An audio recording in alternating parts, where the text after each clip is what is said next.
మేడారం జాతరలో భక్తుల రద్దీ నియంత్రణ, గద్దెల వద్ద పర్యవేక్షణ, ట్రాఫిక్ విధుల్లో గ్రూప్ 1 ట్రైనీ ఆఫీసర్లు నిమగ్నమయ్యారు. స్థానిక పోలీసులు, ఆర్టీసీ, రెవెన్యూ విభాగాలతో సమన్వయం చేసుకుంటూ మహాజాతర నిర్వహణను ప్రత్యక్షంగా పరిశీలిస్తున్నారు. ట్రైనింగ్ సమయంలోనే ఇంత పెద్ద అవకాశం తమకు దక్కడం అదృష్టంగా భావిస్తున్నామంటున్న ట్రైనీ ఆఫీసర్స్తో మా ప్రతినిధి భాస్కర్ ఫేస్ టు ఫేస్.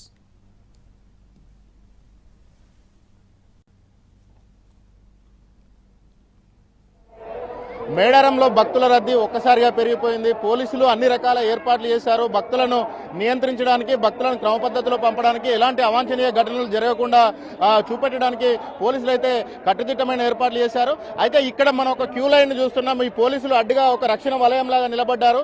వీళ్ళంతా ఏ కానిస్టేబుల్లో అనుకుంటే పొరపాటు. వీళ్ళు శిక్షణలో ఉన్న గ్రూప్ 1 ఆఫీసర్స్. వాళ్ళతో ఒక్కసారి మాట్లాడే ప్రయత్నం చేద్దాం. మేడం చెప్పండి, ఎలా అనిపిస్తుంది? కొత్తగా అనిపిస్తుందా గ్రూప్ 1 ఆఫీసర్గా ఉంటూ ఈ వీటిలలో? యాక్చువల్లీ మాకు ఫస్ట్ ఎక్స్పీరియన్స్ ఇది, అది జాతరలో ఇట్లాంటి హై ప్రొసెషన్ ఉన్న ఏరియాలో.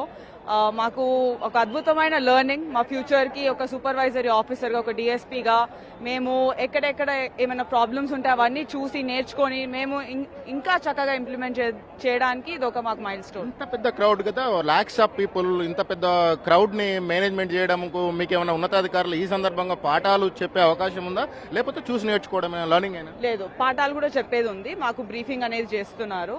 ఏ ఆఫీసర్ కి ఎక్కడ అసైన్మెంట్ అనేది కూడా పర్టికులర్ గా ఇస్తున్నారు. Yes, everything. క్రౌడ్ మేనేజ్మెంట్ కానీ, traffic management, entry exit points కానీ, మళ్ళీ విఐపీస్, రేపు విఐపీ, వివిఐపీస్ ఏదైతే ప్రోగ్రామ్స్ అవన్నీ ఉన్నాయో వాటి అన్నిటి గురించి చాలా చక్కగా బ్రీఫింగ్ ఇచ్చారు. దాని ఎగ్జిక్యూషన్ మేము చేస్తున్నామండి.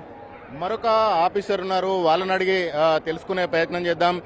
సార్ చెప్పండి, ఒక సాధారణ పోలీస్ మాదిరిగా ఈ విధుల్లో పార్టిసిపేట్ చేస్తున్నారు, ఎలా అనిపిస్తుంది సార్?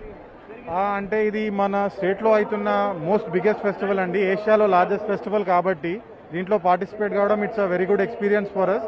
అండ్ పబ్లిక్ని ఆన్ హ్యాండ్ చూడడం కూడా it's a very good experience. And ASP గారి బ్రీఫింగ్ కూడా ఎర్లీ మార్నింగ్ చెప్పారు. Public safety is the top most concern. So అదే మైండ్లో పెట్టుకొని we are operating. So we are releasing the people in phases and వాళ్ళకి కావాల్సిన వాటర్ అది ఇది కూడా వీఆర్ డూయింగ్ ది.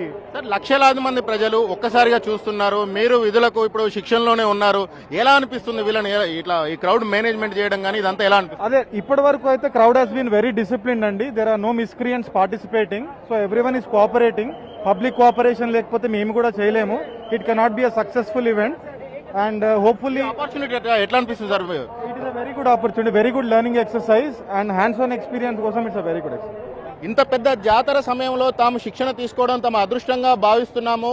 ఇక్కడున్న క్రౌడ్ని కానీ, క్రౌడ్ మేనేజ్మెంట్ని కానీ, ఇక్కడున్న రద్దీని ఎలా తట్టుకోవాలి, ట్రాఫిక్ని ఎలా మేనేజ్ చేయాలి, ప్రజలతో ఎలా మెలగాలి అనేది ఒక ఎక్స్పీరియన్స్ లాగా తమకు మిగిలిపోతుందని చెప్పేసి గ్రూప్ 1 శిక్షణలో ఉన్న ఆఫీసర్స్ అయితే అంటా ఉన్నారు. కెమెరా పర్సన్ సంపత్తో కలిసి భాస్కర్, ఎన్టీవీ, మేడారం నుంచి.